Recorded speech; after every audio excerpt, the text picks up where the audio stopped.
Brought to you by Palvi Agrico. आता शेतीसाठी जे काही लागणार ते घरपोच मिळणार, तेही मोबाईलच्या एका क्लिकवर। आपने 52 साल तक हिंदुस्तान का तिरंगा झंडा आरएसएस के मुख्यालय पे नहीं फहराया सर, नहीं फहराया।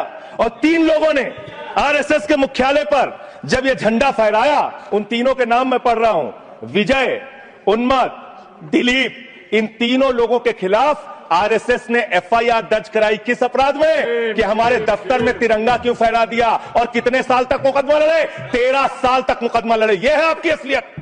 आप तिरंगे का विरोध करते हैं, भारत के राष्ट्रीय ध्वज का विरोध करते हैं। संसदेचं हिवाळी अधिवेशन सुरू आहे आणि याच अधिवेशनामध्ये मागच्या आठवड्यात वंदे मातरमवर चर्चा झाली। चर्चा वादळी ठरली।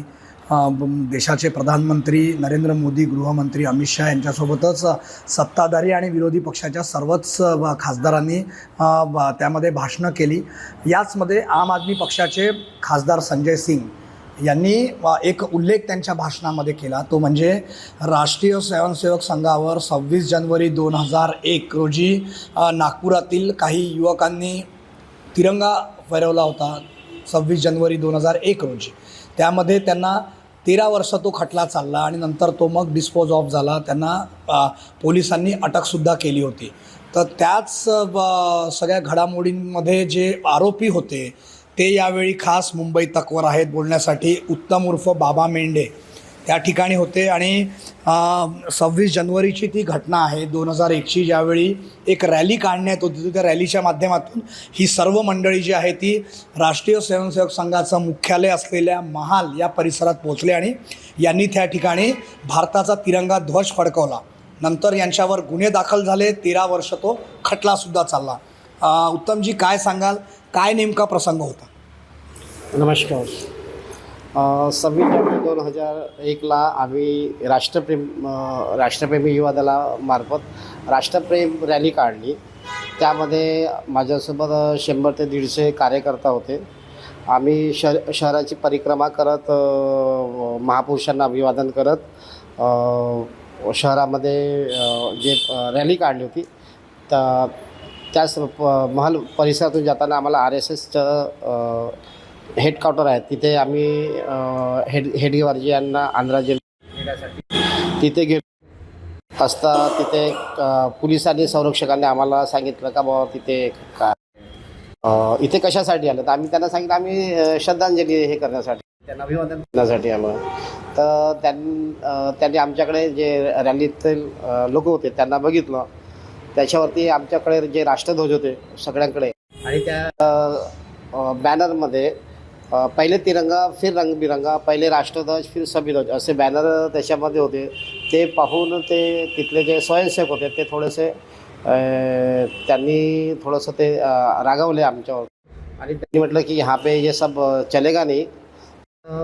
मला जिंकली, त्यामुळे तिथल्या जे माझ्यासोबत जे कार्यकर्ते होते त्यांनी म्हटलं की आपले 26 जनवरी है, आपले झेंडा नहीं फडका।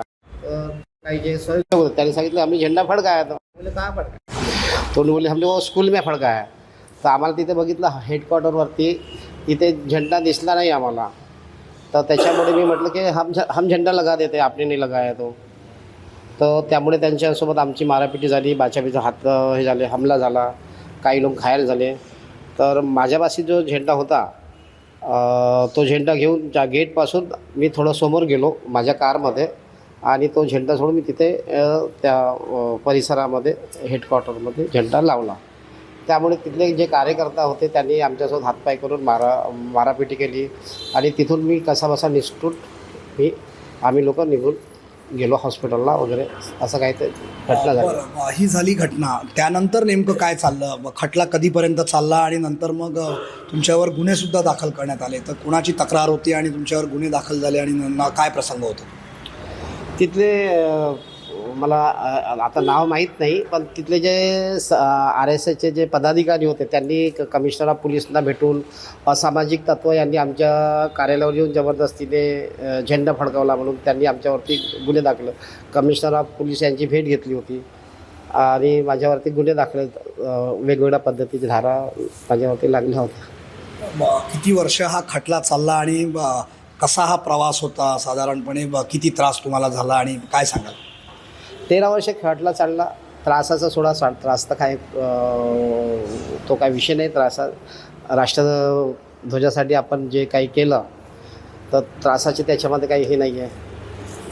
कुठल्या बॅनर अंतर्गत आपलं हे आंदोलन होतं म्हणा किंवा कुठल्या बॅनर अंतर्गत आपण ही रॅली जी आहे 26 जानेवारीची राष्ट्रप्रेमी युवा दल आमची रजिस्टर संस्था होती ती राष्ट्रप्रेमी युवा दलाच्या माध्यमातून आपण बघितलं हे होते उत्तम उर्फ बाबा मेंढे ज्यांनी 26 जानेवारी 2001 रोजी राष्ट्रीय स्वयंसेवक संघाच्या मुख्यालयावर ध्वज फडकवला होता. यांच्यासोबत दिलीप चटवाणी आणि रमेश कळंबे असे अन्य सुद्धा होते. अशा 3 लोकांवर गुन्हे दाखल झाले होते विविध कलमांतर्गत आणि तब्बल 13 वर्ष खटला चालल्यानंतर 2013 साली यांची जी आहे ती निर्दोष या सगळ्या प्रकरणातून मुक्तता करण्यात आली.